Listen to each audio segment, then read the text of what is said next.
রমজানে তাহাজ্জুদ পড়ার একটা সুবর্ণ সুযোগ, কারণ সাহারি খাওয়ার জন্য তো ওঠাই লাগে। একটু তাহাজ্জুদের অভ্যাস করবো আমরা। রাজি আছি তো সবাই? তাহাজ্জুদের সালাত পড়বো।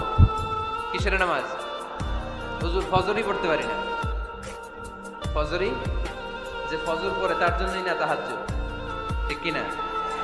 ফজরই তো পড়তে পারি না, তাহাজ্জুদ পড়বো কখন? তাহাজ্জুদ পড়লে আপনার মর্যাদা বাড়ায় দিবে কে?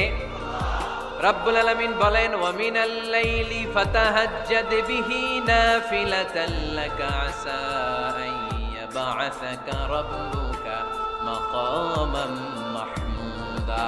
তাহাজ্জুদের নামাজ যারা পড়বে তাদের মর্যাদা বাড়িয়ে দেয় কে?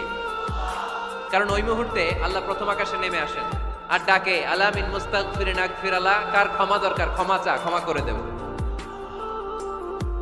আলা মিন মুস্তাকসিন আকসুলা, কার খাবারের দরকার পোশাকের দরকার চাও দিয়ে দেব। চাও, কার কি লাগবে চাও আমি দিয়ে দেব।